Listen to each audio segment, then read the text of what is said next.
Environment and Climate Committee will please come to order. It's Wednesday, April 2nd, 2025, 12:40 p.m. and we're here in Minnesota Senate Building, room 1150. Counting the people online and those that have checked in, a quorum is present.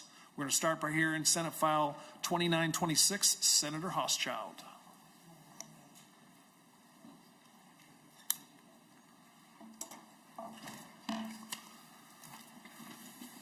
Senator, welcome to the Energy Committee. I understand you have an amendment. I do, Mr. Chair. I have the A1. Senator Dibble moves the A1 amendment to Senate File 2926. Do you want to give any description, Senator Hauschild? This is some changes that were made after conversations with various stakeholders across different perspectives, just to sort of get peace in the valley on the legislation. All right. Members, any questions for Senator Hauschild? Seeing none, all in favor of adopting the A1 say aye. Aye. All opposed say nay. The motion prevails and the amendment is adopted. Senator Hauschild, to-year bill as amended. Thank you, Mr. Chair and members. Minnesota has a long history of leadership and resource innovation, from our iron ore industry to our advancements in renewable energy. Today we have a new opportunity, one that could position Minnesota on the forefront of transformative clean energy. In January 2024, the U.S. Geological Survey released its first ever map identifying potential geological hydrogen deposits, and Minnesota was highlighted as a key region for exploration. Geological hydrogen, also known as natural hydrogen, is a naturally occurring carbon-free energy source found deep in the Earth's subsurface. Unlike hydrogen produced through electrolysis or fossil fuel reforming, geological hydrogen forms naturally and could be an abundant, low-cost energy resource that aligns with Minnesota's clean energy goals. My bill gives funding to the University of Minnesota Board of Regents to fund a comprehensive study to fully understand Minnesota's geological hydrogen potential.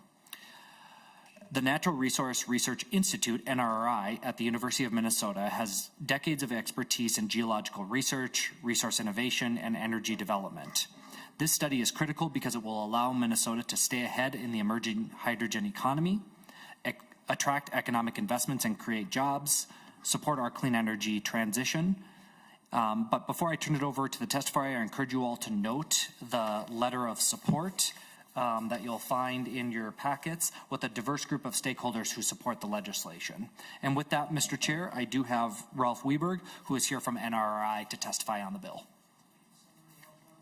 Thank you, Senator. Well done. Mr. Weberg, welcome to the Energy Committee. If you could please introduce yourself and present your testimony.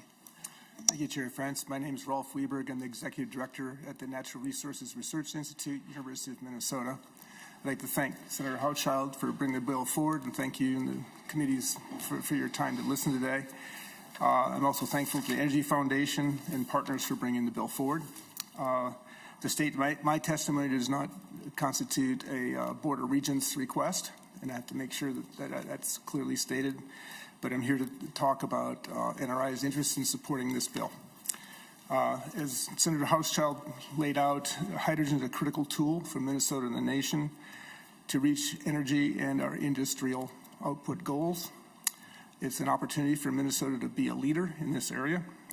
It's a key component of the Midwest Industrial Transformation Initiative called MIGHTY that some of you have heard about over the last several months here, which is a partnership between NRI and the National Renewable Energy Laboratory, as well as 6 other national laboratories we're collaborating with, to really drive energy innovation and strengthen bedrock American industries by cross-sector coupling iron and steel, e-fuels, cement and concrete, and ammonia and fertilizers in a what you might call a industrial ecosystem that takes advantage of each other's energy, takes advantage of waste materials, but also fundamentally uses hydrogen as a basic feedstock. It's part of the national objectives for energy as well as industry. The study that we're talking about is going to leverage the partnerships between NRI, national labs, Minnesota agencies, University of Minnesota, and importantly, communities and our industry partners around the world that are interested in this. We have partners from across the world interested in Minnesota and Alaska as being the 2 states that have these kinds of resources for natural hydrogen as well as stimulated hydrogen, both of which fall under the geological hydrogen umbrella. This study is going to look at the opportunities with geological hydrogen. It's going to look at the environmental impacts. It's going to look at industry opportunities and cross-sector coupling potential, really focusing on providing the information to support good long-term decisions, which, by the way, is the legislative charter for NRI. So we have the capacity, the relationships to drive this work. I just came off of several trips in DC and most recently in Colorado. We're talking to our national lab partners who are very prepared to help us carry this study out in a fast way. So we look forward to providing this service to the state as a continuation of our charter. So thank you very much. Thank you, Mr. Weberg. That's all the listed testifiers. Are there members of the public who want to come forward to testify on the bill? Seeing none. Any member questions? Senator Green. Thank you, Mr. Chair, and to Senator Hauschild. I'm not sure where the bill came from or how fast it came up, but I know that we were trying to expedite some of these permitting processes to get this to move faster. Will this bill in any way affect the movement of the permitting process that we're trying to get moving? Thank you, Senator Green. Senator Hauschild. Thank you, Mr. Chair, and thanks, Senator Green. Yes, you bring up a good point, which is that we found the highest concentration of helium in northern Minnesota recently, and we are expediting new gas rules and a framework in the state of Minnesota based on a bill we passed last year, as well as some additional legislation that I'm working on this year. That's really important. That would include a framework and regulations for hydrogen. There is anticipation based on what we've talked about here today, that hydrogen, could be part of that formation and definitely a prospect in Minnesota. So this would not have any effect on that legislation, albeit it would be a study that would sort of enhance that discovery, hopefully. Senator Green. Okay, thank you, Mr. Chair. My concern is that if we're going to, we got the helium stuff going, and if you're going to hydrogen now, and if we end up having to wait for this looks like it's going to push back probably 2 years from where they expected to have those permits ready. So I just want to make sure that there's nothing in here that's going to hinder what else we've probably been working on. So thank you. Thank you, Senator Green. Senator Hauschild, do you want any response there? Mr. Chair and Senator Green, I have been in touch with a couple of hydrogen companies who are prospecting and doing some discovery work in Minnesota, and they do not see any hindrance to either this legislation or the permitting or the regulatory framework process that we're going through right now. They feel good with where the process is at. Thanks, Senator. Good enough, Senator Green. Other member questions? It's our intention to lay the bill over for possible inclusion. Seeing none, Senator Hauschild, do you want to throw any final comments at the committee? No, Mr. Chair. I mean, I'm excited because northern Minnesota has often provided a lot of the minerals and resources that we need for many of the technologies that we rely on each and every day. And hydrogen is just another example of an opportunity for Minnesota to take the lead nationwide. And I really hope that this study helps us do that. And NRI is located in Hermantown, Minnesota. You may not know that. And so I'm looking forward to them continuing this state-of-the-art research right in my hometown. Thank you, Senator. Well done. Thank you again, Mr. Weberg. With that, Senate File 2926 is laid over for possible inclusion. Members, Senator Xiong is presenting a bill in another committee for another few minutes. So with your permission, we're going to leapfrog his spot on the agenda for now and go to Senate File 2710, Senator Farnsworth.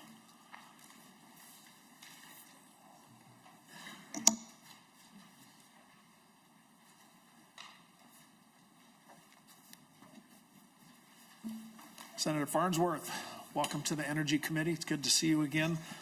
We have an A1 amendment at the desk, Senator. Yes, Mr. Chair. All right. Or actually, I believe it's A2? the A2 amendment. All right. That's the one you want, Senator? Yes, Mr. Chair. Senator Gruenhagen moves the A2. Members, do you have? Senator, I think we're going to pass out the A2 first.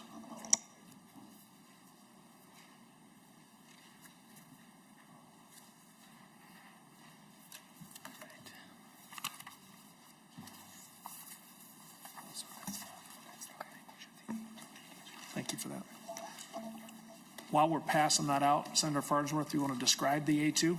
Yes, thank you, Mr. Chair. So what the A2 does is it removes the section that talks about the generating at least 50% of the utilities annual electricity. The reason for that is that it was pointed out by some of the stakeholders that if we kept that in, it would actually mean that the bill only applied to the Hibbing facility, and then the facility in St. Paul that Senator Pappas has, or in Duluth or International Falls, wouldn't be aided by this. And so we wanted to make sure that we included all of those, and so that's why we're making the change. Thank you, Senator Farnsworth. Members, any questions for the A2 amendment before we put it on? Seeing none, all in support of the A2 amendment say aye. Aye. All opposed say nay. The motion prevails. The amendment is adopted. Senator Farnsworth, to your bill as amended. Thank you, Chair, friends, and committee members, and I also want to thank the co-authors on the bill, Senator Hauschild, Senator Matthews, and Senator Pappas. This bill modifies the 2040 Clean Energy Plan to include electricity that is created by burning wood chips from limbs, branches, and other byproducts of timber harvesting, as well as discarded wood products. This was written in such a way that it would ensure that forests are not clear-cut to burn whole trees for electricity, and of course, that wouldn't happen anyway because loggers make more money selling them to the paper companies or wood companies. So, but we wanted to make sure that nobody would have that concern. So why should we burn wood waste to create electricity? When wood waste is left to rot naturally, it releases both CO2 and methane into the atmosphere. Both are greenhouse gases. However, methane is, according to the EPA, methane is 28 times more potent in the atmosphere than CO2. When wood is burned, it mostly releases CO2. So when we burn wood waste to create electricity, it emits less potent greenhouse gases than it would if it were allowed to rot naturally. And we have the side benefit of creating electricity, and in some cases, as you'll hear from one of my testifiers, it creates steam for home heating and for industrial purposes. And with your permission, Mr. Chair, I have some testifiers that would like to contribute. Thank you, Senator. Among the testifiers, I have Luke Peterson, Peter Wood, Rick Horton, and Sarah Meridian, and I have Mr. Wood online, I believe. So if Mr. Peterson's here, let's have that testimony first. Mr. Peterson, if you could please introduce yourself and present your testimony. Okay. Thank you, Chair Friends. Senators, members of the committee, thank you for hearing my testimony today. My name is Luke Peterson. I'm the General Manager of Hibbing Public Utilities in Hibbing, Minnesota. I wanted to thank Senator Farnsworth for introducing the bill and the sponsors, Senators Pappas and friends, and Hauschild especially. So I'm here today to express strong support for Senate File 2710 as amended. The biomass amendment recognizes that biomass is an eligible carbon-free technology. This legislation is critical not just for the environment, but it's absolutely critical for communities and economic resilience for communities like Hibbing. At Hibbing Public Utilities, we operate a 35-megawatt cogeneration heat and power plant. That means that we're producing heat to heat homes and schools and fuel businesses of the future with the waste product of our electrical generation. So in a full cogen mode, we are 80% efficient. So that is one of the most energy efficient places in the state, and we use our fuel responsibly. We do so in supporting 20 high-quality, high-paying jobs at the Hibbing Renewable Energy Center. These are union jobs directly at our plant. These are stable, well-paying jobs that allow people to raise families and stay rooted in our communities, and the impact goes even further. It's the backbone of our entire utility. We have over 60 jobs related to the distribution of the steam, water, and electric sales that we have across the whole community. And these jobs are not easily automated or outsourced. They're local. These jobs are hands-on, and they're the backbone of the energy independence on the Iron Range. And right now, we're seeing mining layoffs that we all are aware of. And for families facing uncertainty, and local leaders are looking for ways to build economic security that doesn't rise and fall with global commodity prices. Biomass offers that kind of stability. It's renewable, it's locally sourced, and it keeps dollars and jobs in our region instead of outsourcing them out of the state or the country. And we talk about carbon-free energy, we need to look at the whole picture. Biomass not only displaces fossil fuels, it does so while strengthening local supply chains, utilizing sustainable forestry practices, and reinvesting in Minnesota's rural economies. This amendment doesn't ask for special treatment. It simply recognizes what biomass has already done, a proven, clean, and efficient source that deserves to be counted among our carbon-free solutions. By passing Senate File 2710, you're not just updating a definition, you're sending a clear message that Minnesota values practical, homegrown energy solutions that work both for the climate and for the people on the ground. Thank you for your time and your commitment to a cleaner and more resilient Minnesota. Thank you, Mr. Peterson. We now have Peter Wood, who I believe is online. Mr. Wood, can you hear us?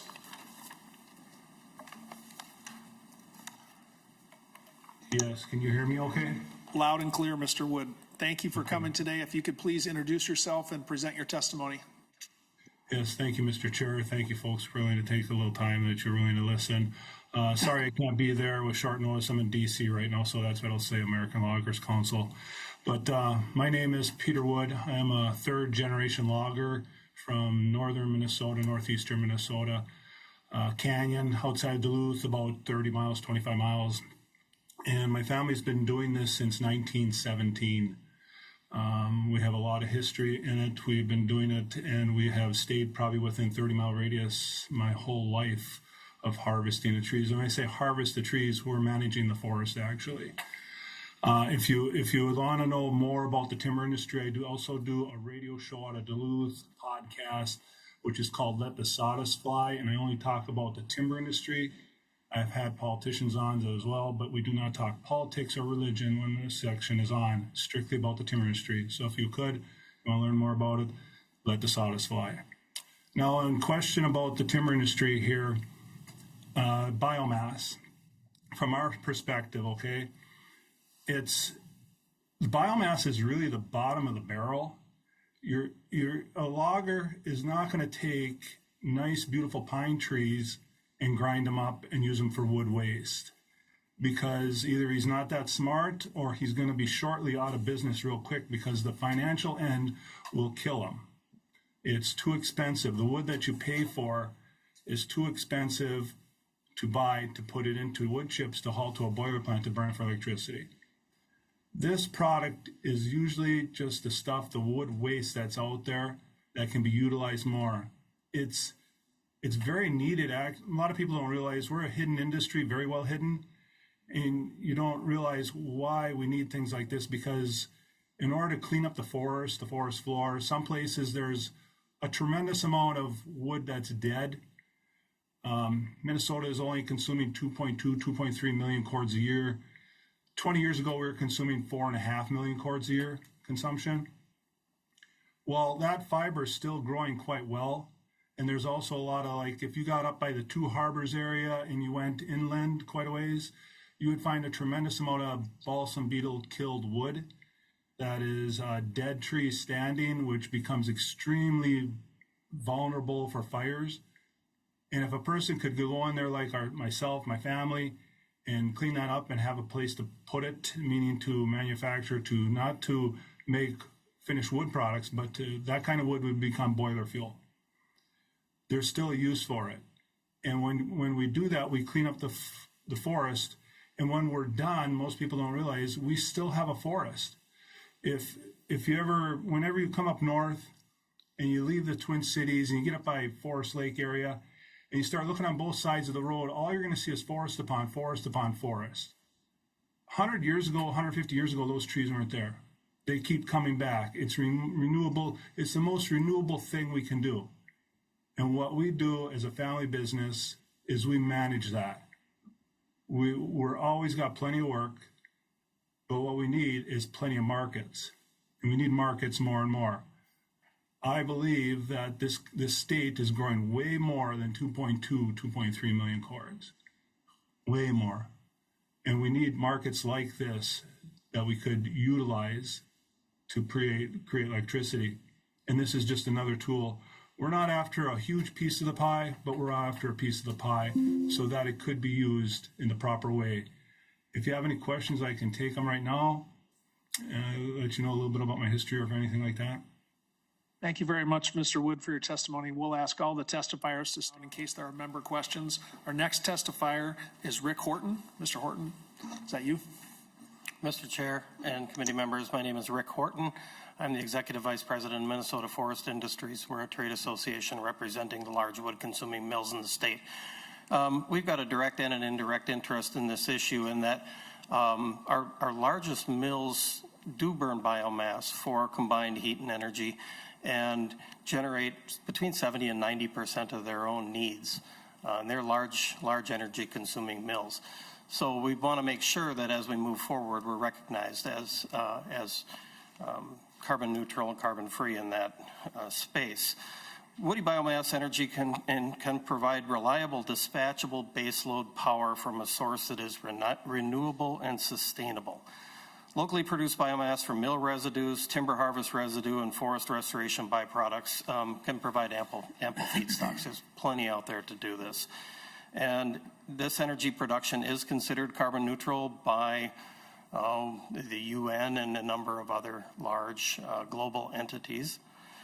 Atmospheric carbon is absorbed by trees and turned into wood. It is released into the atmosphere again when the tree dies, either from old age or blowdown or things like that. And that carbon gets released either through fire or decomposition. And that cycle goes on whether or not we're here or not. It just goes on. Forests grow, absorb, fall, die, emit their carbon. So diverting the carbon from this closed loop for human use prevents the release of fossil carbon. And I think that's really what we're all talking about here, is trying to prevent or not release millions of years old carbon into the atmosphere. This is an area that's very data dense. You'll have people come up and say, nope, we got a study that shows that this is not carbon free, and we've got studies that show it is carbon free. And it's all about the parameters and the limitations that are put on particular studies. If you're talking carbon free, as some do, that it is the moment the electron moves, no carbon is emitted at the moment the electron moves, well then no combustion is carbon free. But when you look at the whole life cycle and look across this entire span of it, that's when it starts to come out. You know, you look at a wind tower and, there's a lot of carbon released in building in the iron, in the concrete, in the fiberglass, in the transportation. There's a lot of carbon being released in that space. So when we're looking at the forest across the entirety of the landscape and over 100-year time spans, what we see is that more carbon is absorbed and stored than is emitted in this system, making forestry the only carbon negative economic sector in the state. And we can do more there. We do need this reliability and sustainability. You know, our mills have great big moving parts. You don't just flip off the power. Even a small surge can risk lives. It's not a matter of convenience. It is literally a matter of life and death in a big facility. You have freewheeling equipment. Recently, one of my members had a surge at their mill. That surge ruined 100 pieces of technical equipment and cost a month of downtime. I haven't seen a dollar figure on that. But reliability is equally as important as sustainability. Some folks will contend that the cost of biomass is too high and that biomass energy is expensive. If we had the subsidies that we've seen on wind and solar so we could compare apples to apples, I think it'd be a different story. So, ratepayers are paying for this, not necessarily in their bill, but in their taxes that end up becoming subsidies down the road. It all comes out of the people's pocket. And you'll see others that'll say, well, the PUC has an open docket on this. That open docket is a direct result of the Carbon Free by 2040 bill, and there was some ambiguity about biomass. And, I ask, who better to resolve that issue than this body, instead of sending it to a regulatory agency and asking them to make that determination? It really kind of belongs back in this room where, the elected officials can make that determination. So again, I'll go to the sustainability. Peter mentioned it. We follow forest management guidelines that protect our soils, water quality, cultural resources, wildlife habitat, and other forest ecosystem services. We are audited to third-party certification standards. We have highly trained loggers like Mr. Wood performing the management for us. And taken together, these efforts assure the public that the state's forests are being properly managed. So we are the 5th largest industry in the state. We provide good paying jobs supporting rural communities across northern Minnesota. And the conversion of biomass to biomass-based energy production would strengthen the industry, provide more employment in the forestry and energy sectors, and also help keep energy costs down for ratepayers by reducing development costs and utilizing an abundant and low-cost feedstock. Thank you. Thank you very much, Mr. Horton. Well done. Our next testifier is Sarah Meridian. Ms. Meridian, if you could come forward.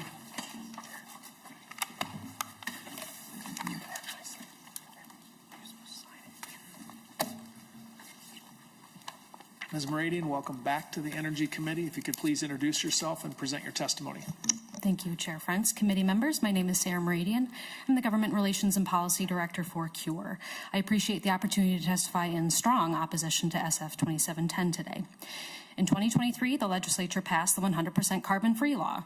The law explicitly states that carbon-free means a technology that generates electricity without emitting carbon dioxide.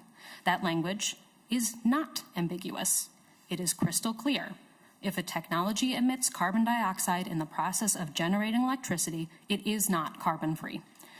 Despite this, SF 2710 would have us declare that suddenly carbon-free does include a method that by its very nature emits carbon. In comments to the Public Utilities Commission about how the commission should interpret the unambiguous carbon-free, even the Minnesota forest industry acknowledged the reality that CO2 is emitted when burning woody material. The irrefutable fact is that the combustion of wood chips or any biomass feedstock emits carbon dioxide. Beyond this, there are additional concerns that come with burning biomass. First, despite arguments that biomass is carbon neutral, the reality is much more complex, and as we just heard, there is ample research that has shown that the life cycle emissions of CO2 for forest biomass is often worse than the same amount of energy generated by fossil fuels when you account for feedstock, the fossil fuel replaced, and the efficiency of combustion. Additionally, detailed analyses have shown that the biomass plants can emit greater amounts of other pollutants like nitrogen oxides, volatile organic compounds, particulate matter, and carbon monoxide than coal plants generating the same amount of energy. That this bill also includes the catch-all discarded wood products is especially concerning, as this could allow for the combustion of treated lumber, such as creosote railroad ties, and other contaminated wood products, which produce additional toxic air pollutants. Those living near biomass facilities are exposed to all of these emissions, as well as elevated dust levels and increased noise from truck and plant operations. That these facilities are often sited in low-income and minority communities that are already disproportionately burdened by pollution cannot be ignored either. Given the above, CURE urges you to reject this bill. Thank you. Thank you, Ms. Meridian. Well done. That is the end of the listed testifiers. Are there members of the public who wish to testify to the bill before we lay it over? Seeing none, Senator Farnsworth, do you want to make any final comments for the members? Yes, thank you, Mr. Chair. Thank you again, committee. I believe this is a common sense approach to dealing with wood waste while also meeting the 2040 energy goals. Why wouldn't we want to use waste wood to create electricity that produces less potent greenhouse gases than allowing it to just sit in the woods and decay and already, it would already emit those potent greenhouse gases. We're able to use this to create electricity and prevent wildfires, which is we've seen in the last couple of years, that's become kind of a big deal. So rather than allowing this wood waste to burn in wildfires and we get nothing in return, this would provide something in return. So thank you, Mr. Chair. Thank you, Senator. We're going to go to Senator Matthews, and after Senator Matthews, Senator Dibble. Senator Matthews. Thank you, Mr. Chair. I just want to ask a question of Ms. Meridian before you leave the desk there. Your organization, do you have any system of dealing with naturally decomposing wood products in our forests that you find acceptable? We've heard that it generates a lot of CO2 by itself, just naturally breaking down in the woods. So I guess I'm asking, does your organization have any kind of alternative that you're willing to consider or propose, or are you just against the entire system? Thank you, Senator Matthews. Ms. Meridian. Thank you, Chair Friends. Thank you, Senator. I think I would like to just point out again that this bill is not about carbon neutrality. What has been proposed is that you want to count burning biomass, which we know emits CO2, as carbon-free. Science, facts tell us that cannot be true. And so I understand what you're trying to say, what you're looking at, but I think that's taking us too far away from what this bill is explaining and trying to do. Senator Matthews, if I may. Ms. Meridian, you testify in front of the committee. You're a respected member of the public. I think it's a fair question. Do you have a position? And if so, would you share it with the committee? Thank you, Chair Frantz. I think we're, in some ways, looking at forest debris, forest degradation as trees are breaking down. I mean, we just heard from Minnesota Forest Industries that that's a natural part of the cycle. And so I think looking at it as a problem that needs to be fixed doesn't necessarily capture the whole picture. All right, Senator Matthews. Yeah, thank you, Mr. Chair. These are natural life cycles. Human beings emit CO2 as well just by breathing. Things happen just in the normal use of the world that God created and gave to us. So the question is whether we allow ourselves to utilize certain resources and exercise certain good management practices, or they're left alone, they emit a lot more, they can be potential fire hazards when forests aren't maintained at certain standards. So that's why I signed on to the bill. I think it's a good use for some naturally growing product. We grow lots of trees every year. Trees grow every year. Trees die every year. Trees are harvested for particular uses every year. And there's natural leftover products, and we have to decide if we're going to put them to any kind of use or not. And so that's why I signed on to what I see as a common sense bill here. Thank you, Mr. Chair. Thank you, Senator Matthews. We're going to go to Senator Dibble and then to Senator Gruenhagen. Senator Dibble. Thank you, Mr. Chair. Mr. Chair, I just wanted to sound not a full-throated note of opposition, but a note of skepticism, and maybe to echo some of what our testifier just articulated, and that is that we do have a docket in front of the piece. So I did appreciate the vote of confidence in elected officials, and I wrote that down, and so I'm going to remember that from now on, that it's always better when we decide, and the courts can, and the quasi judicial systems of the PUC and regulatory authorities, maybe not so much. So appreciate the vote of confidence. However, I do believe that this matter is not quite as straightforward and simple as maybe has been presented. I do appreciate the fact that, we're talking about wood chips, not wood pellets. When we're talking about waste wood, limbs, branches, et cetera, discarded wood products. But there are a number of, the devil's in the details in a lot, as we know, with a lot of these sources of energy generation. Sounds good on the surface, but you ask a few questions, and you need to really tend to some of those particulars and those details to make sure that you're not creating implications for other environmental concerns. And I think we heard about public health and the consequence to air pollution, soil preservation, et cetera. And so that's the reason we have the PUC, and we have dockets to really work through a lot of those questions and really bring in a formalized public record all of those concerns that can be dealt with as we move through the process of decision making. So, I think, we got part of it right here, and, I've been reading up on it, taking my notes, the kinds of things you need to tend to, and the bill does tend to some of those things, which I just said, but there's a lot more to take into consideration, not the least of which is the public's health, other forms of pollution, and, some of the other concerns that Kira has articulated here today. Thank you, Mr. Chair. Thank you, Senator Dibble. Senator Gruenhagen. Well, thank you, Mr. Chair. Yeah, just a couple questions and then a comment is that,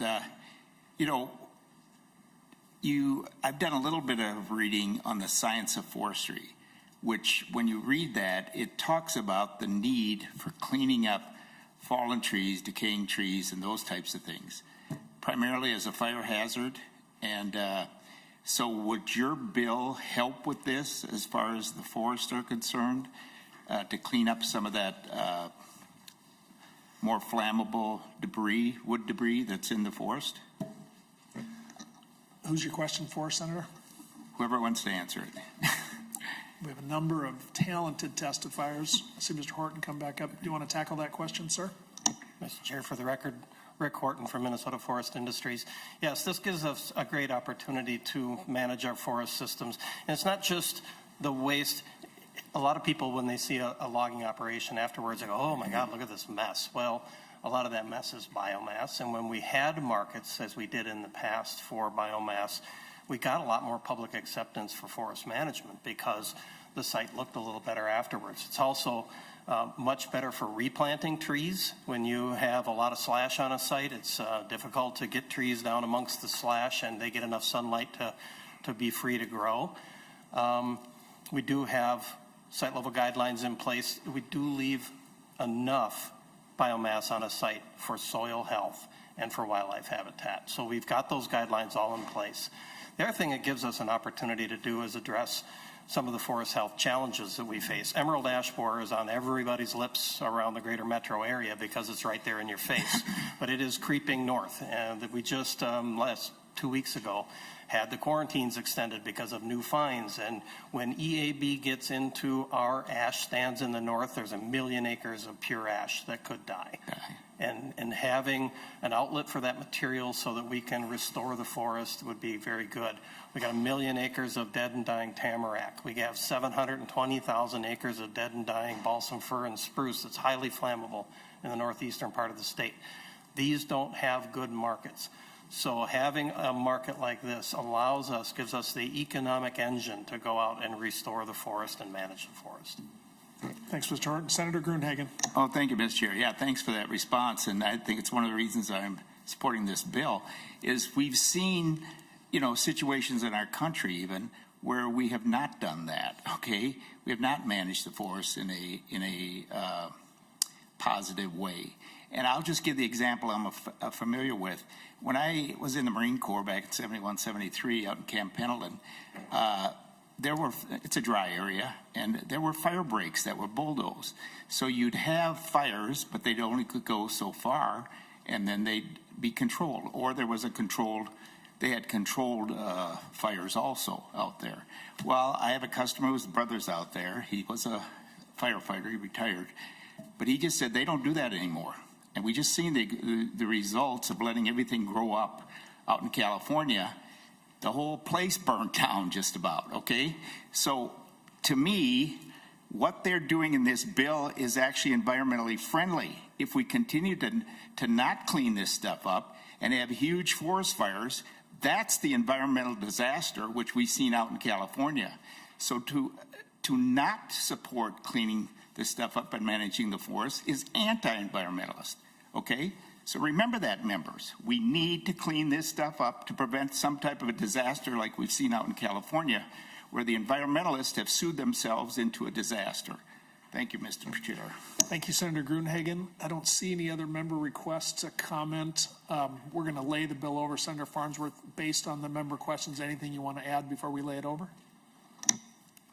This is a good bill. Thank you, Mr. Chair. Well done, Senator. With that, Senate File 2710 is laid over for possible inclusion in the Energy Omnibus. With that, members, we're going to go back on the agenda now to Senator Xiong's bill, Senate File 761. Senator Xiong.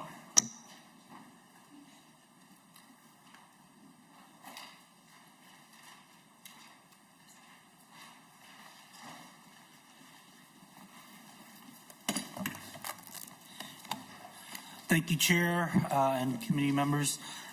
Senator Rasmusson and I were running from Judiciary over here. But thank you, members. I have before you Senate File 761, and there is a 8-1 Authors Amendment. Thank you, Senator. We do have the A1 here. Do you want to describe the A1? Yeah, thank you, Chair. The amendment adds reporting requirements to codify the process to ensure the funds are used as intended. Members, any questions for Senator Xiong on the A1? Seeing none, all in support of adopting the A1 amendment, say aye. Aye. All opposed, say nay. The A1 is adopted. Senator Xiong, to your bill as amended. Thank you, Chair. for the opportunity to present Senate File 761 and RDA appropriation for Minnesota Energy Alley. Minnesota Energy Alley is a public-private partnership working to establish a clean energy innovation hub, essentially a Silicon Valley for clean energy right here in Minnesota. As you know, clean energy is one of the fastest growing sectors globally, and Minnesota is well positioned to lead. Thanks to the strategic investments and decisions made in the past sessions, 2 years ago, the legislature appropriated $3 million to help launch Energy Alley, and that investment is delivering results. Since its launch, Energy Alley has supported numerous pilot projects across the state, attached more than $11 million in public and private investment, and helped Minnesota-based startups secure over $9 million in federal funding. This is a strong example of a public-private partnership in action, helping bring promising clean energy technologies to scale. And I have two testifiers here with me, and they can add a little bit more. Thank you for that, Senator Xiong. I have Greg Mast and Sean Jarvie. Mr. Mast, welcome back to the Energy Committee. Good to see you. Please introduce yourself and present your testimony. Good afternoon, Chair Frentz and members of the committee. For the record, my name is Greg Mast. I'm the Executive Director of Clean Energy Economy Minnesota, or SEAM as we are known. We are an industry-led, nonpartisan, nonprofit organization that works alongside our 80-plus clean energy business members to grow jobs and advance market opportunities to accelerate Minnesota's transition to a safe, reliable, and affordable energy future. I'll keep my testimony brief so that you can hear from Sean Jarvie from Flow Environmental Systems, who is a part of our energy innovation ecosystem and is a cohort company of the Minnesota Energy Alley Initiative. I'd like to thank Vice Chair Xiong for once again carrying this bill and bringing it forward as our chief author, and also thank you to Senator Rarick, who is a co-author on this bipartisan bill. SEAM is thrilled to spearhead this public-private partnership along with Grid Catalyst and the Minnesota Department of Commerce. SEAM's primary role is to ensure strategic implementation and execution of the initiative's programs. This includes directly supporting demonstration projects with seed funding that is so vital for startups, their local project partners, and host communities as they work to commercialize these promising energy technologies. As is evidenced by the tremendous support submitted in written testimony and the numerous letters of support for this bipartisan bill that's in your packets, it's clear that in a very short amount of time, the Minnesota Energy Alley Initiative is already delivering measurable, real-world results as we work to efficiently and effectively deploy the $3 million appropriated in the 2023 legislation. 3 quick highlights that I'd like to share in our work to date with partners that is detailed in Grid Catalyst's written testimony. First, Minnesota Energy Alley has supported over 20 Minnesota-based businesses in advancing their technologies towards commercialization, alongside 6 companies attracted from other states. Second, all projects are mobilized with local partners. For example, you'll hear more from Rogers-based Flow Environmental Systems, who is demonstrating their heat pump technology at the local 455 steam fitters and pipe fitters training facility in St. Paul. And third, into this initiative has already paid, investment in this initiative has already paid immense returns to Minnesota, with over $11 million attracted in public and private funding, and over $9 million of that total was directed to Minnesota companies. So in closing, we are confident that this bill, as amended, will build and expand on the program's early success in elevating Minnesota as a hotbed of energy innovation. The initiative has been instrumental in supporting and nurturing startup businesses and will further strengthen our energy system and our economy.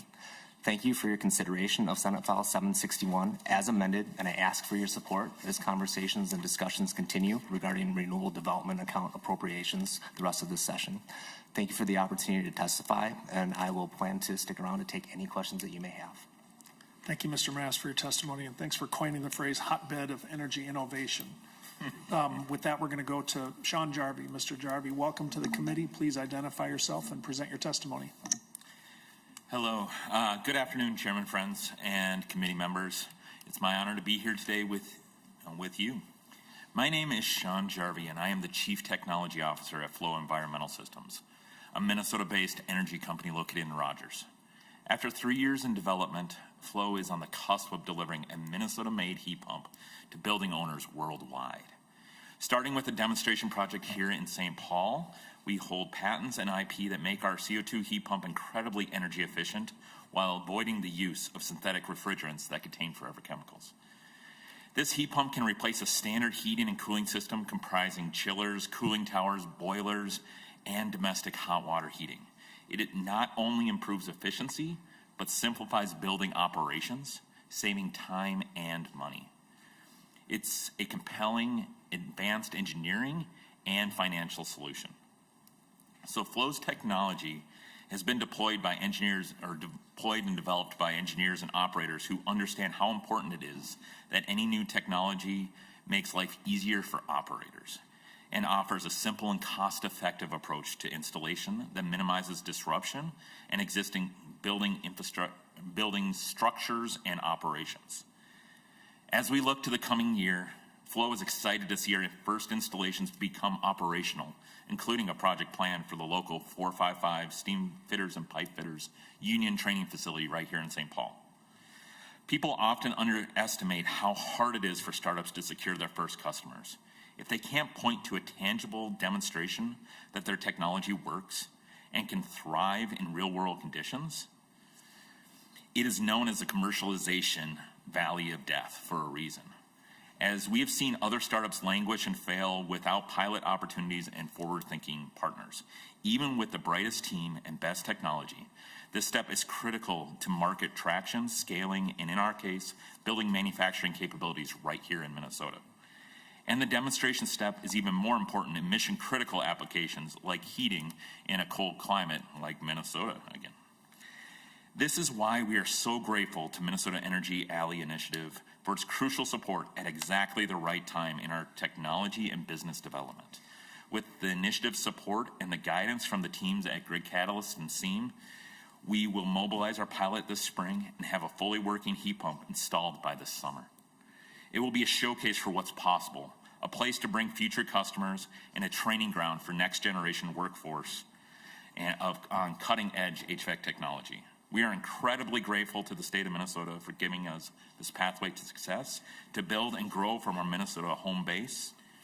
We know Flow can be a tremendous success story for Minnesota innovation and economic development. Thank you for your time, and I'm happy to answer any questions. Thank you, Mr. Jarvie. Members, that's the end of our listed testifiers for this bill. It is our intention to lay it over. Let's go to member questions. I see Senator Green. We'll go Senator Green, then Senator Matthews. Senator Green. Thank you, Mr. Chair. Start off with Mr. Mast. So your organization is called Clean Energy Economy Minnesota, and then your Minnesota Energy Alley Initiative is this offshoot of that. Is that how that works? Mr. Mast. Chair Friends, Senator Green, yes, that is correct. It is an initiative that we oversee.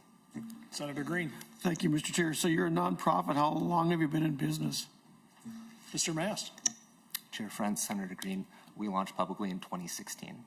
Okay. Senator Green. Thank you, Mr. Chair. So then, Mr. Jarvie, is it? So you're a new startup company, is that correct? Mr. Jarvie. Yes. And Mr. Chair, so you just, this is your first project? Mr. Jarvie. Your heat pump, yeah. This is the first deployment in Minnesota, yes. You just fire away, Senator. So, did you have any kind of a prototype that you tested out, or is this all new technology that hasn't been tested yet? So this has been in deployment or in development for about 3 years now. We have in Rogers a facility with all the thermal load cell and testing for 120-ton capable modules. And our team has been involved in the industry I'm one of the younger ones on the team with 15 years of experience directly doing this, and then about 20 years of dedicated refrigeration HVAC technology and knowledge. So we're gathering the technical expertise and making sure that we take industry best practices to deploy the most advanced HVAC and heating solutions we can. Senator. Thank you, Mr. Chair. You sound like you were talking about refrigeration, but you're talking here about a heat pump.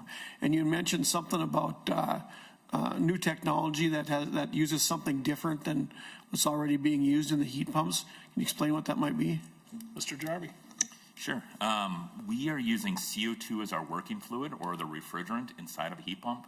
Any heat pump has a refrigeration system in it, but what we're doing differently is that we're using CO2 as a working fluid that gets us up to 180-degree delivery temperature that lets us now directly replace boilers and low temperature steam systems with an electrified solution that's incredibly efficient. Senator Green. So if you got heat pumps, then they're going to be sitting outside. There has to be something in there to keep them from freezing if you're using just CO2, I would assume. Mr. Jarvie, something in there? There's something in there, CO2, and CO2 doesn't freeze until -65, and it's under pressure, and we can push that even lower. So if we are going to develop a cold climate heat pump, we need to work at -40, and this does that every single day with no issues. And then we set it up as a split system where we put the inside split inside, and you don't have any frost or freezing issues because the environment is now conditioned and insulated. Okay. So you can get rid of all the glycol and antifreeze solutions. Thank you, Mr. Jarvie. Senator Green. Thank you, Mr. Chair. Just a comment then. I'm always a little leery when we've got state money going into private businesses because we're picking winners and losers. And so if you got a good product, and it sounds like you do, you should be able to get that out on the market without help from the state, because there's other people out there that, well, for a century now are born in this country. People didn't come to the state to say, I want to do something new, give me some money. So I would rather see businesses stand or fail on their own. Businesses have a tough time starting. I know that. I've had a couple of them. But I don't know if it's always the answer, because $5 million is a lot of money.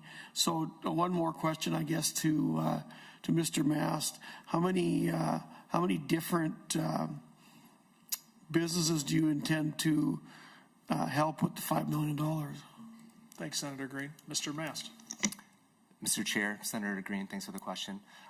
We anticipate with the demonstration project specifically up to 20 additional businesses that will be working with them directly along with the local project partner. And then we also have entrepreneur and startup energy business training that is provided, and that program is serving, anticipated to serve over another 100 businesses. Thank you, Mr. Mast. Senator Green. One more question, I promise. Senator Green. How much of the capital do you keep for administering the program? Great question. Always a good question. Mr. Mast. Mr. Chair, Senator Green, thanks again for the question. Our organization doesn't actually keep any money from the appropriation. There is around a 5% administration fee, which is pretty typical for the Department of Commerce in Minnesota. And so we have, and there's a small breakdown of the fund allocation in the one-pager as well, that's in members' packets. But we provide a little bit of the support from staff, but then the vast majority of that money goes directly to supporting these demonstration projects for the startup businesses and the pilot host along with the local community. Thank you, Mr. Mast. Senator Green, you're good? All right, we'll go to Senator Matthews. Senator Matthews. Thank you, Mr. Chair. I had many of the same questions about why we're doing this with one particular company. I guess the only other question I'd add to that is if any other type of traditional funding or financing was secured or pursued like any other business, or why it appears to need to be propped up with appropriations here. I'll ask some other questions and the testifiers can respond if they want. But Mr. Chair, I do feel a little bit of deja vu here. And I guess my question for Senator Xiong, first of all, is this sounds very similar to the Green Bank and all of those discussions we've had about there. How is this different in any way? Are you competing for the same projects? Are you competing for the same federal funds that are matching? Why do we seem to have multiple forms and variations of entities that are doing very similar sounding work? Thank you, Senator Matthews. Senator Xiong, you want that? Sounds like Mr. Mast can provide a little bit more detail. All right, Mr. Mast. Mr. Chair, Senator Matthews, thanks for the question.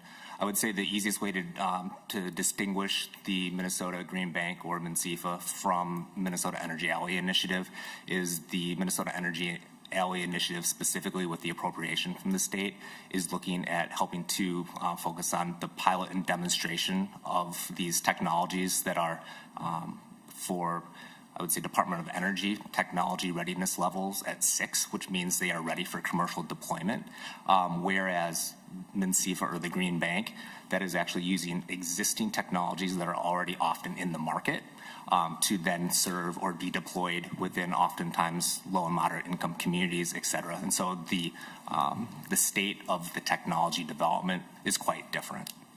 Thank you, Mr. Matthews. Senator Matthews. Mr. Chair, I might need you to repeat that. I thought you said Green Bank was doing both of those things. Which one is what Green Bank is doing and which one is what your organization's doing? Mr. Mast. I may have misheard, but run that by me one more time.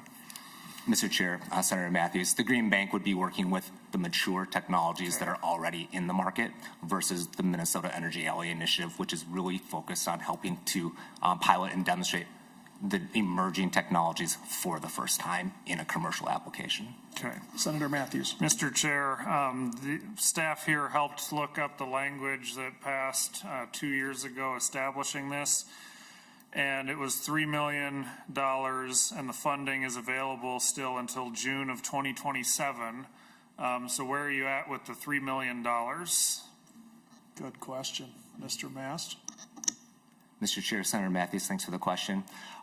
We will have fully committed and deployed all of the $3 million by the end of this calendar year, 2025. And so because it was a one-time, like the first appropriation that was made, we weren't entirely sure how quickly, based on the number of applications and businesses with the emerging technology that we look to demonstrate, how many would come through the program initially. But we've seen already a very large demand. And so not only from Minnesota-based companies, but we're also attracting interest from companies that would like to participate in this program to deploy the technologies here in Minnesota with the local partners from across the country as well as internationally. And so that is the reason that we are asking for an additional appropriation at an even increased amount, because we believe we can serve even more companies with these demonstration programs. Thank you, Mr. Mast. I think the question was, where are you on the first appropriation? I thought you got an answer. You're good, Senator Matthews. So. Senator Matthews. Yes, Mr. Chair. And then to follow up on that, I'm reading the language from 2 years ago. It is a bit different from the language that we have in this bill today, but it does include that it's a one-time appropriation to secure funding from federal programs and corporate partners to establish a self-sustaining long-term revenue model.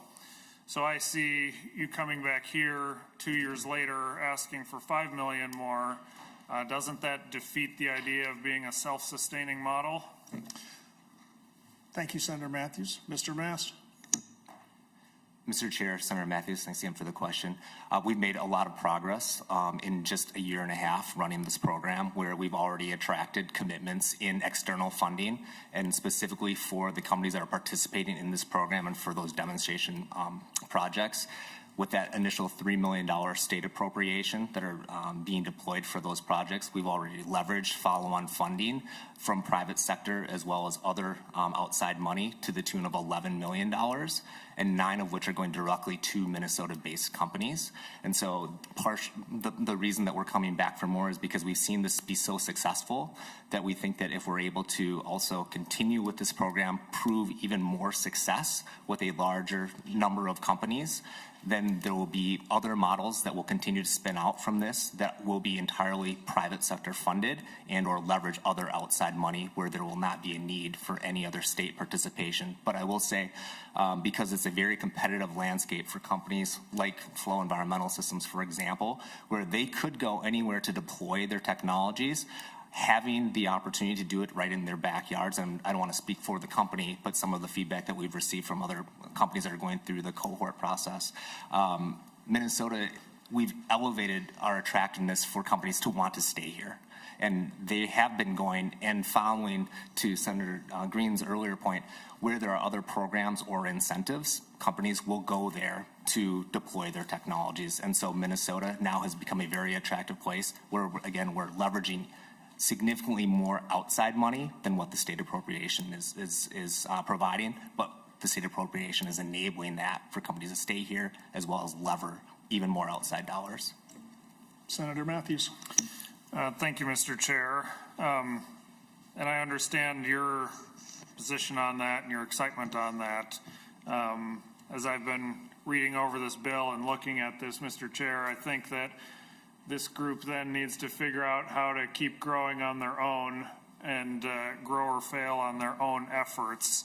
I'm looking at the language here. The language we've got in this, the new bill after the delete all, looks very expansive, very all-encompassing. Like all the descriptions from lines 1.10 to 115, feels like you could fit just about everything in very loose definitions like this.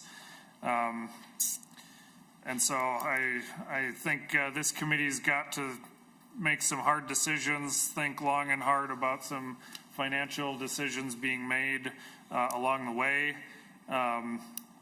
So I know we're just laying this over, but I don't see this as a good use of the state dollars with the projects and the funding situation that we're in currently. We're going to have to do a lot more thinking through from a committee perspective of what we're going to do at the end of this. So appreciate you letting me dig into this a bit, but that's where I am on this bill right now. Thank you, Senator Matthews. Looking forward to those discussions. Senator Gruenhagen, and then after that, Senator Weber. Senator Gruenhagen. Oh, thank you, Mr. Chair.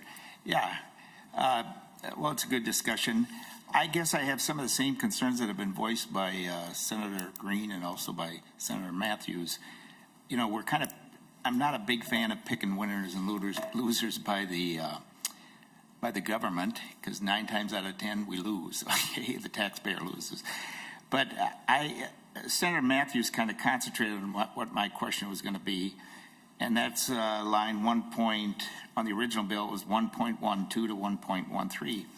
It said that have you accessed what amount of the money? If I understood you right, $11 million and $9 million was used in Minnesota. If I understood that right. How much of that was of federal programs, and how much from private corporate partners? If you could answer that question. Thank you, Senator Gruenhagen. Mr. Mast. Mr. Chair, Senator Gruenhagen, thank you for the question. I don't have the specific detail for the breakdown of all sources of those funds, but I'd be happy to get that to you. Okay. Senator Gruenhagen. Oh, thank you. Yeah, and I appreciate that if you want to send it to my email or whatever. The other thing I just say is, you know, the new administration federally isn't too excited about so-called clean energy grants, okay? So we might see some frozen money coming in. I think they already froze the money to the Green Bank, according to the information I've read here in the state of Minnesota, and I think you're going to see even more of it down the road. I really think you need to learn how to stand on your own 2 feet. I would oppose the $5 million, but if the committee decides to give the $5 million, Mr. Chair, the least we could do is make sure it's matching, that they raise this from the private sector and we match it at least, rather than just give them $5 million. The other thing I'd say is that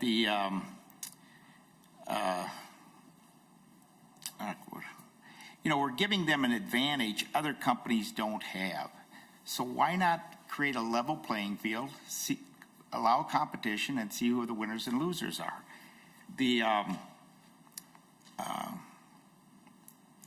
Anyway, I guess that's sufficient for my comments. So the last thing I wanted to say is, if this bill doesn't go forward, which I'm praying it doesn't, okay, then let's put a caveat in there, send the $5 million back to the ratepayers from the RDAs, since they paid the money in. Wouldn't hurt to lower their electricity costs, since we've had testimonies that 36% of Minnesotans are struggling to pay their electric bill, or they can't pay it. And so it's just my suggestion. Thank you, Mr. Chair. Thank you, Senator Gruenhagen. We're going to go to Senator Weber. Thank you, Mr. Chair. To Mr. Mast, of the funds that have been expended to start up businesses, do any of those businesses have actual products out on the market at this point? Thanks, Senator. Mr. Mast. Mr. Chair, Senator Weber, thanks for the question.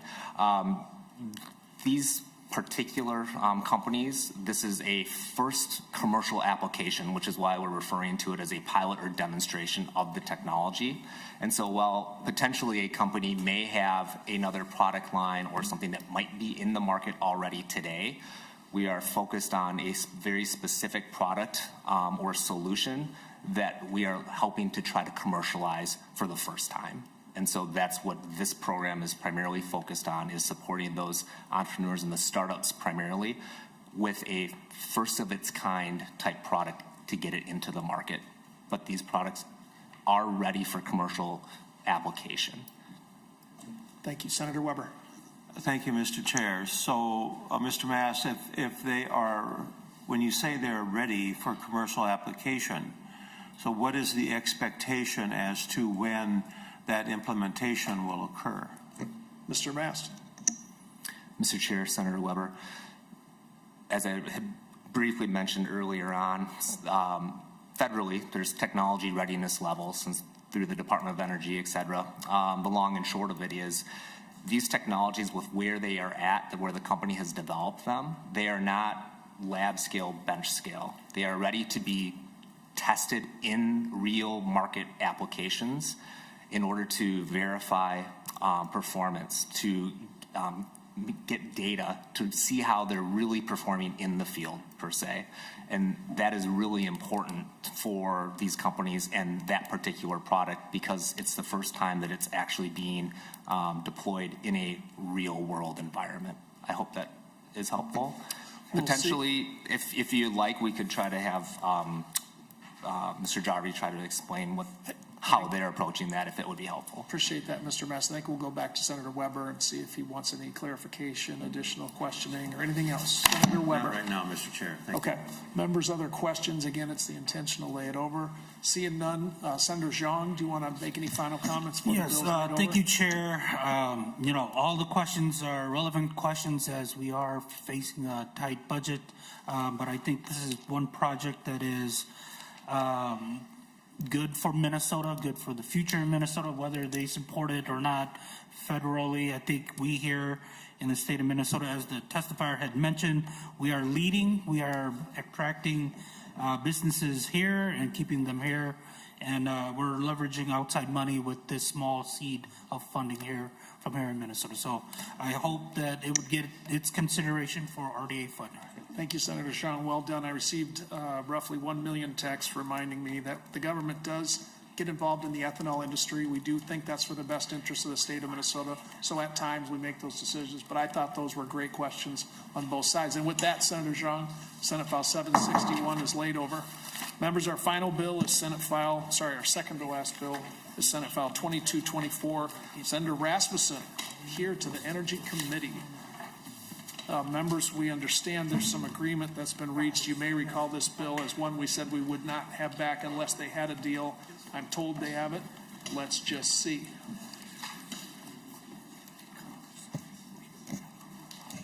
Senator Rasmusson, do we have an amendment at the desk?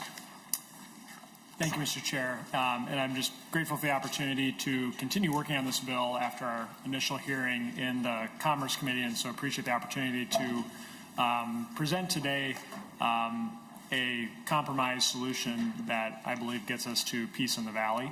I do, Mr. Chair, before I go in, there's the A4 amendment, and then I also have an oral amendment to that amendment to fix an error in the A4. So I'd be happy to have that be considered if appropriate, Mr. Chair. Thank you for that. Senator Gruenhagen moves the A4. Members, you should have the A4 in your packet, and then Senator Rasmusson wants to offer an oral amendment to the A4 before we vote on the A4. Am I getting that, Senator? Yes, Mr. Chair, okay. and I'll have to have someone move that amendment to the amendment, but I can state it for council. Now, the amendment would be page 1, line 26, strike greater than, insert of the.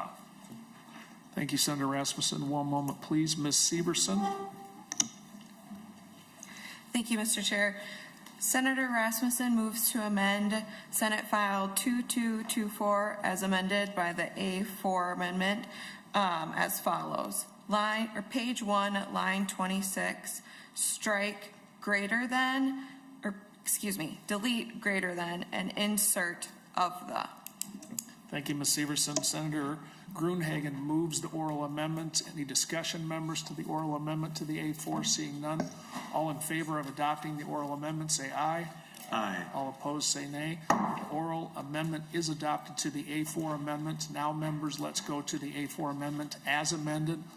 All in favor of adopting the A4 amendment as amended, please say aye. Aye. All opposed, say nay. All right. It is, the motion prevails and the A4 amendment as amended is adopted. Senator Rasmusson, to your bill as amended. Thank you, Mr. Chair. So the topic that we're talking about today is carrier of last resort obligations in Minnesota law and the technology transformation that we're seeing from these legacy technologies to newer technologies. So just as a brief history lesson, back when telephone services were only delivered over traditional copper technology, you had natural monopolies that were formed and were regulated at both the state and the federal level. What we've seen is that over time, technology and competition have really taken away the customer base for this traditional copper-based system. There's about 8 million voice subscriptions in Minnesota today, and only about 150,000 of them are the traditional copper-based telephone services. And so we're seeing, which is a good thing, in many communities, people have multiple alternatives to have telephone services, including over broadband and voice over internet protocol. We've also seen that as this network has continued to be under economic pressure, we're seeing copper theft also creating reliability issues for consumers.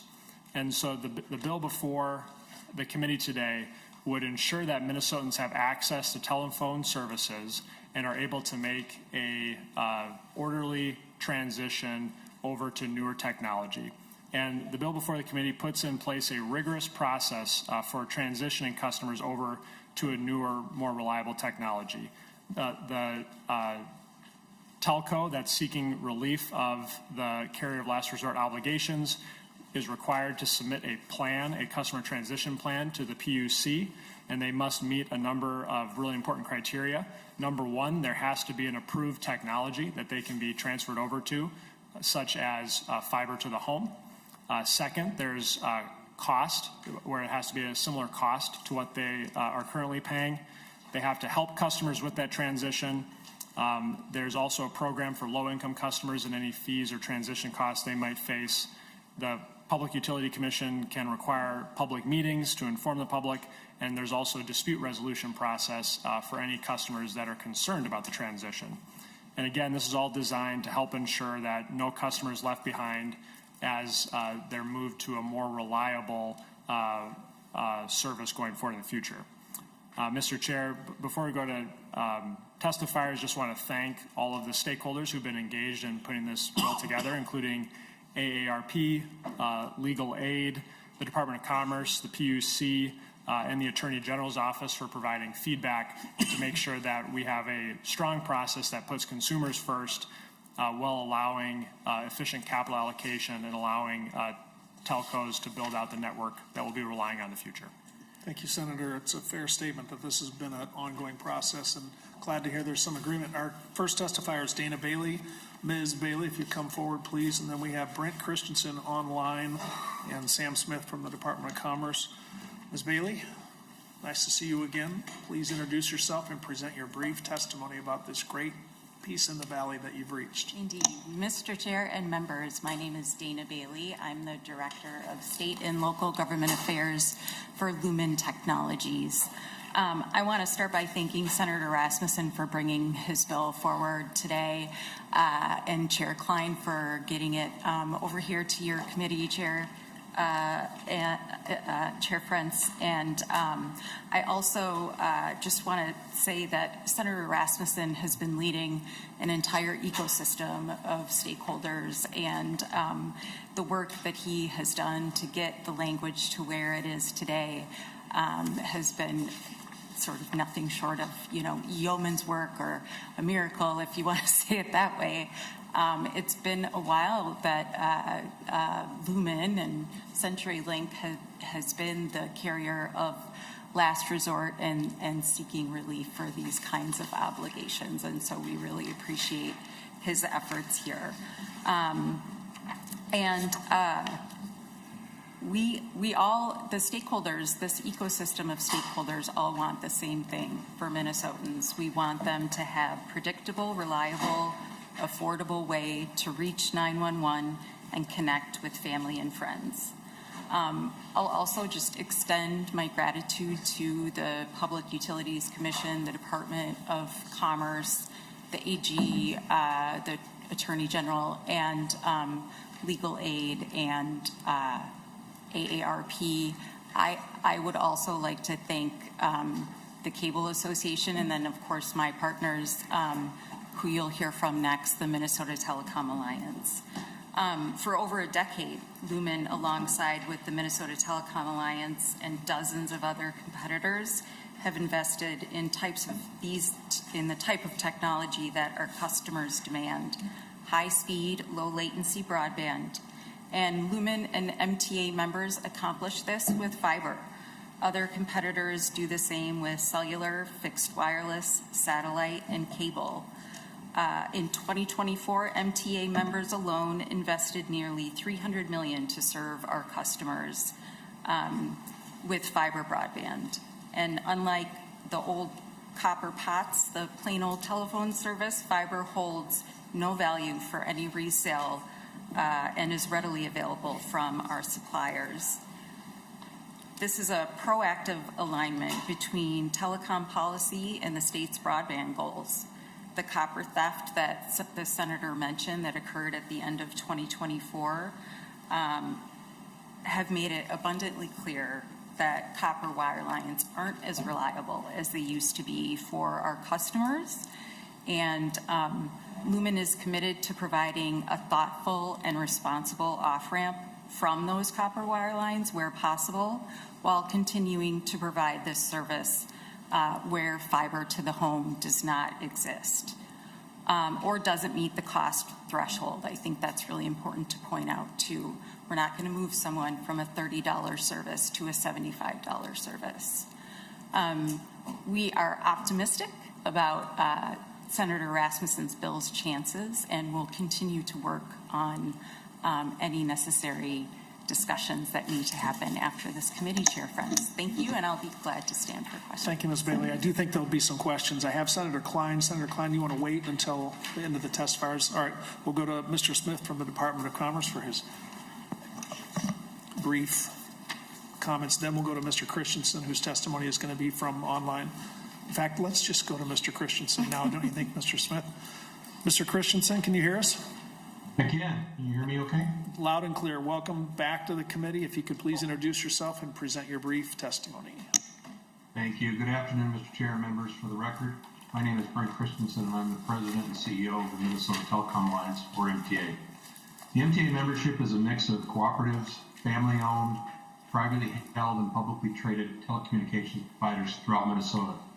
While MTA members have many different corporate structures, one thing we have in common is our commitment to serving Minnesota.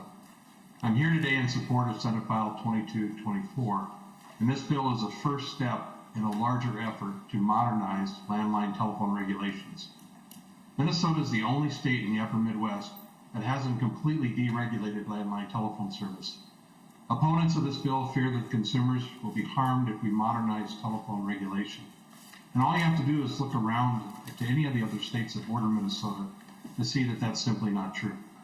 No one will be abandoned if this bill becomes law, and it only allows providers a little freedom to modernize their networks and focus on providing state-of-the-art technology to their customers. Mr. Chair and members, it's important to remember that telecommunications is the only competitive utility. There's no competition in electricity, gas, or water.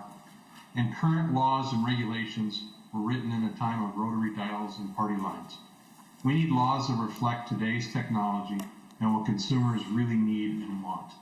And this bill is a step in the right direction. And even if you have a landline telephone, it's regulated differently based on who provides it and not the technology. If you get your service from a traditional telephone company, it's regulated by the Public Utilities Commission, the Department of Commerce, the Office of the Attorney General, and the FCC. If you get your landline telephone service from a traditional cable provider, it's only regulated by the FCC. And that just doesn't make sense anymore. We ask that you support this bill and take the first step in bringing landline telephone regulation into the 21st century. And with that, Mr. Chair, I'm happy to stand for questions. Thank you, Mr. Christensen. Well done. I'm sure we'll have a question or two. First, let's go to Mr. Smith from the Department of Commerce. Mr. Smith, welcome back. Please introduce yourself and present your testimony. Chair Friends, Senator Matthews, members of the committee. My name is Sam Smith, and I'm here to testify on Senate File 2224 on behalf of the Department of Commerce. Thank you for the opportunity to share our perspective on this legislation. We regulate telecom as an essential service for a reason. Every Minnesotan must have access to affordable, reliable telecom services to report an emergency, conduct business, or stay connected with family and friends. Commerce recognizes that the way Minnesotans access this essential service is changing, but more than 150,000 Minnesotans continue to rely on copper-based telecom services, many of whom live in underserved rural communities, have low incomes, and will face challenges navigating the transition to VoIP services.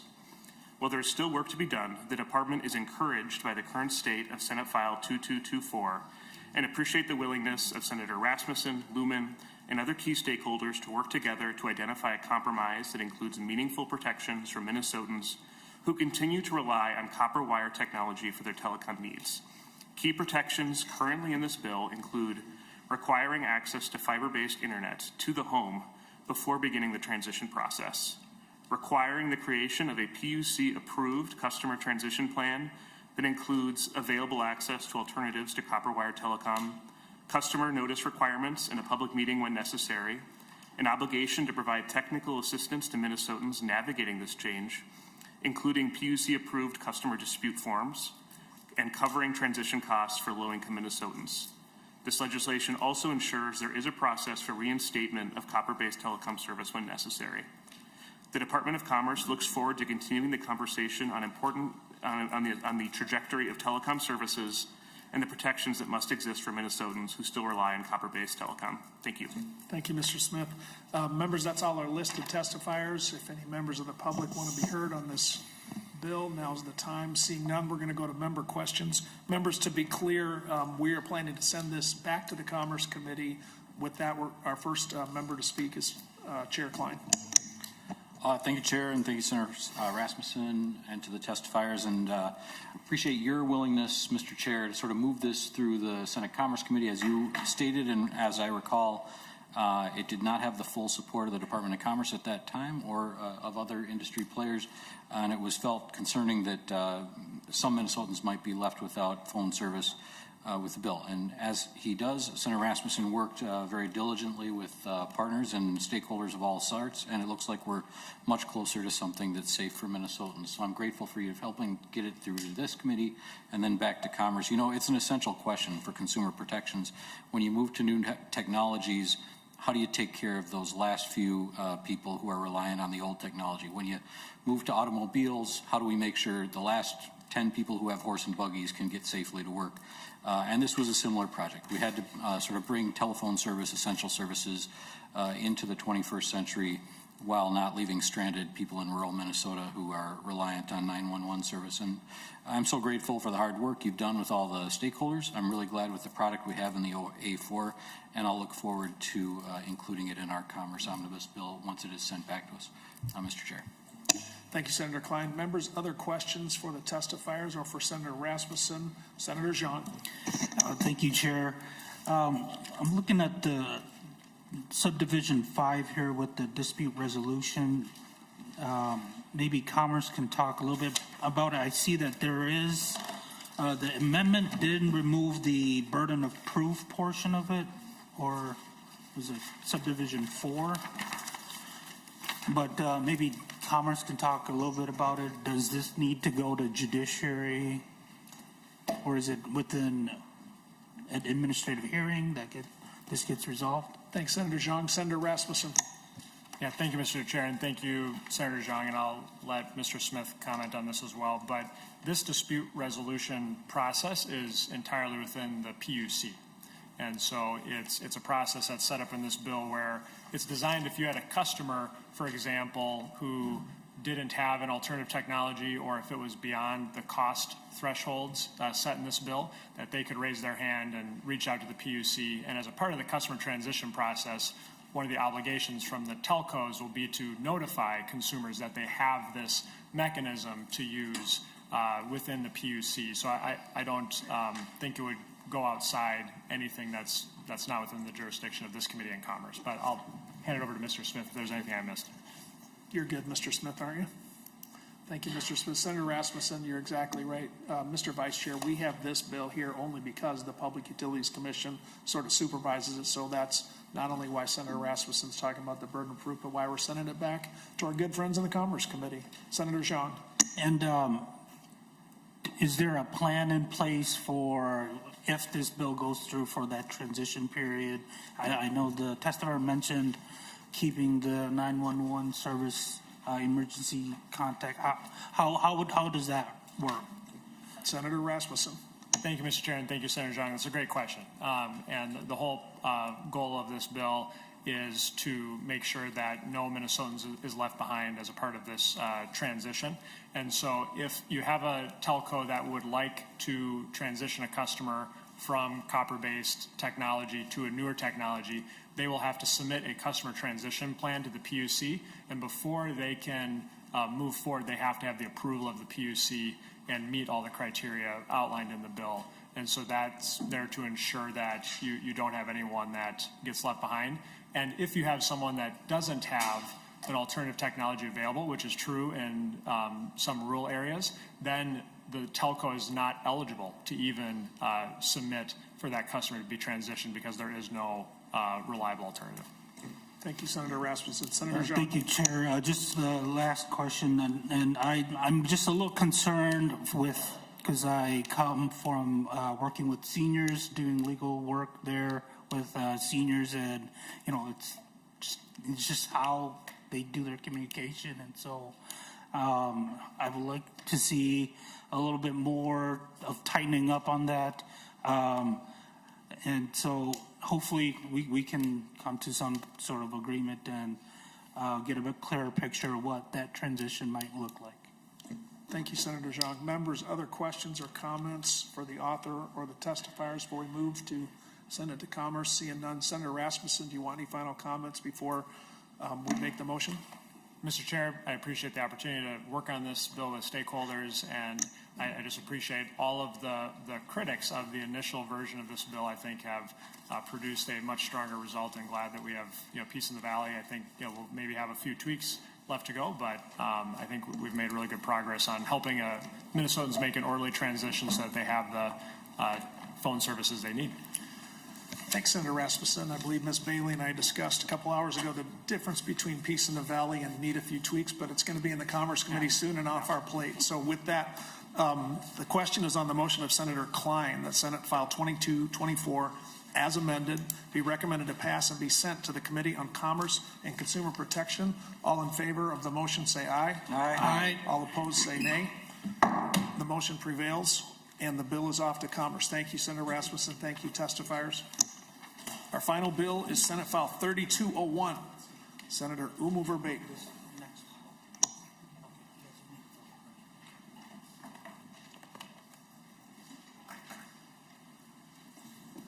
Senator, welcome to the Energy Committee. Nice to see you and your testifiers. We do not have any amendments at the desk, so Senator Oumou Verbeten, please present your bill. Thank you, Mr. Chair, and first, thanks for making time to hear this bill. Senate File 3201 would appropriate $4.5 million of the Renewable Development Account to assist Youth Prize with energy efficiency improvements to the former St. Paul Athletic Club building in downtown St. Paul. Youth Prize has been trying to identify a location to accommodate its growing youth-related service programs for a while now, and they have programs that support communities across the state.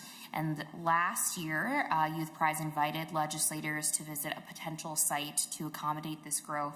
From the very beginning, they've championed clean energy, made this a central goal of their proposal, and I want to thank you for attending that visit, Mr. Chair.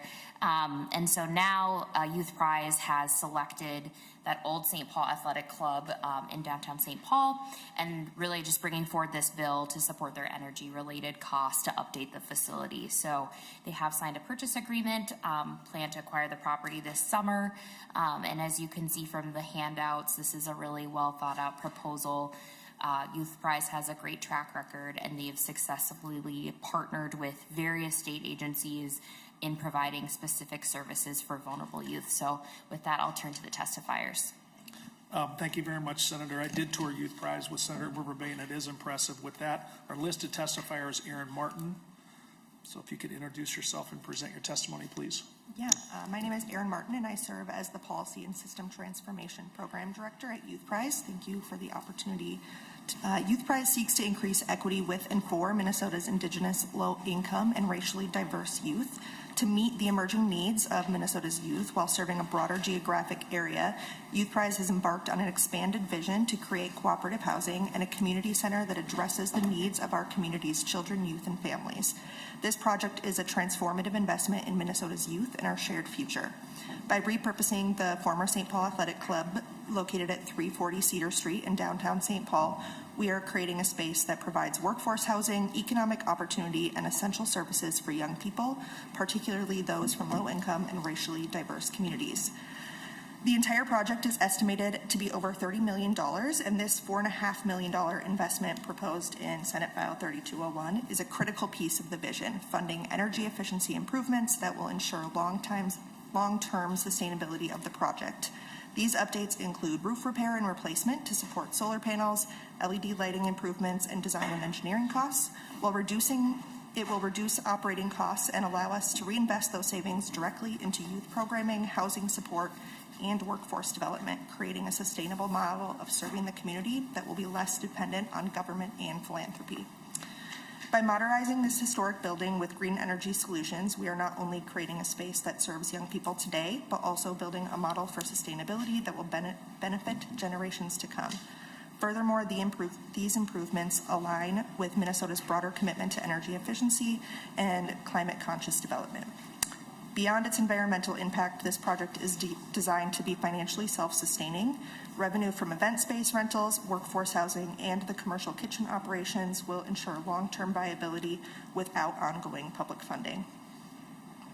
Senate File 3201 is an investment that strengthens Minnesota's economy, supports our workforce, and provides young people with opportunities they need to thrive. I urge you to support this bill. Thank you. Thank you, Ms. Martin. Do we have other testifiers that you want to have heard, Senator, or do you want to go to member questions? Thank you, Mr. Chair. We can go to member questions, and I just have both folks here to answer anything. Thank you for that, Senator.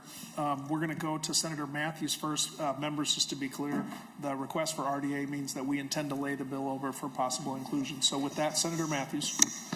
Thank you, Mr. Chair. I appreciate it. So I just learned about your organization today. Have no doubt about you're trying to do some good work with youth. I tried doing some digging in on what this bill is asking for, and I do have some questions for the author or the testifiers. Who's the owner of this building right now? And did I hear you right that the Youth Prize organization's in the process of buying it?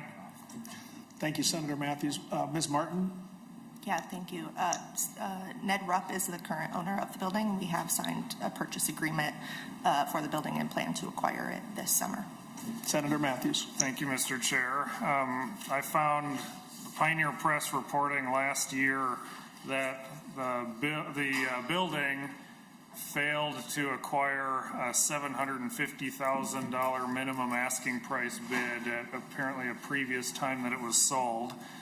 And so I'm looking at it when it couldn't get a price at that cost then, and this bill's coming in asking for $4.5 million now as a part of a $30 million overall project. Just where's that all coming from?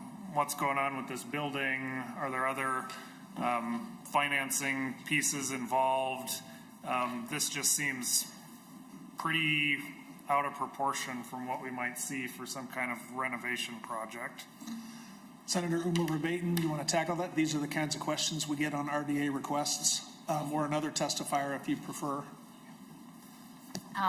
Thank you, Mr. Chair. I did just want to direct folks to the handout that lists sort of the items and the cost, but I would also defer to my testifier to provide a little more information. That would be great, sir. If you could identify yourself and provide your testimony. We're looking for an answer to Senator Matthews' question, which I believe centers around financing and the probity of a building at that value. Thank you, Senator. Brian Smith. I am the CEO of Fortis Capital, and I am an advisor on the Youth Prize Project, former board member as well. So to answer Senator Matthews' question, this building is a part of a larger portfolio of buildings that have been owned by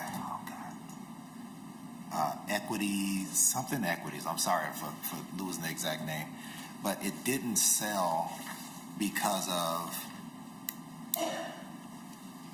additional costs associated with the building. So there's a tax bill associated with the building, and there's also other holding costs and other things that the current owner has debt on that he was trying to include into the price of the building. And so therefore, when it went to auction and people knew these things, nobody was willing to bid on the building because there was certain uncertainties that just couldn't be answered at the time. Since then, those uncertainties have been handled as part of the purchase agreement for Youth Prize. And so the tax bill, that conversation has been had with Mr. Rupp, as well as been had with the city of St. Paul. And so those costs have been addressed and some of them will be included in the purchase price. And other things that Mr. Rupp owed other vendors and things like that, that has also been addressed, and so that's no longer a part of the purchase price as well. And so the article that you saw in the Star Tribune, which is probably no secret to anybody, the building was not able to go at auction, and it was because of those additional costs and those additional uncertainties, which since then have been addressed by Youth Prize and the current owner. Thank you, Mr. Smith. Senator Matthews. Thank you, Mr. Chair. Can you share what the dollar amount is of the purchase agreement? Mr. Smith, or perhaps Ms. Martin. I apologize. I don't know that number off the top of my head. Oh, okay. Mr. Senator? Smith? Yes. I've been involved for quite some time. So some of these questions I can answer. Right now, the current purchase price with all of the taxes and all of the other things that are owed, monies that are owed to other vendors, puts the building at roughly 2.3, but we're trying to negotiate a lot of that tax bill and a lot of the money owed to vendors out of it, which would put us at a max of anywhere between 1.8 to 1.7. 1.7 to 1.8.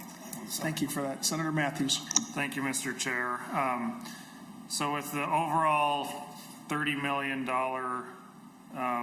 plus request on this one pager that was distributed, where are you anticipating trying to seek the $25 million or so other funding? Mr. Smith. Mr. Chair, Senator Matthews. So to date, we've raised $2.25 million from philanthropy. The rest would be coming from partners that we've already put at the table, and I've gotten that. I don't have the exact amounts broken down by each person with the commitment because there's still a lot of due diligence and things like that going on. But Fortis Capital will be a part of the capital stack. We have 3 other banks that'll be a part of the capital stack. We have 2 CDFIs that will be a part of the capital stack, as well as grants, low interest loans, and forgivable loans that will cover the cost, the total cost of the building, along with the money from the legislature if we were to get it. And so the purchase price in and of itself is we've already raised the money to take care of the purchase price. This is just all of the things that need to be done inside of the building to make it more energy efficient, to demo, cleaning everything up, bringing everything up to code and things like that. So we have a whole list of partners, and we just met a couple of weeks ago too at a luncheon to talk about what everybody's bringing to the table. But we're quite sure we can figure out the financing to get this building taken care of. Thank you, Mr. Smith. Senator Matthews. That's all for now. All right, members, other questions? Again, it's our intention to lay this bill over. Senator Oumou Verbeten, before we lay it over, do you want to make any final comments on the record? Thank you, Mr. Chair. Just again to say that I think this is a great project and a great organization to support, and so I hope we can earn the committee's support. Thank you, Senator. Very well done. Well done by both testifiers. With that, Senate File 3201 is laid over for possible inclusion. Members, just a heads up, we plan to post the omnibus bill on Friday. We will introduce the bill and take testimony on Monday, and then it would be our intention to mark it up on Wednesday. I'll assure you that Senator Matthews and I will be chatting about some of the things in there. With that, we are adjourned.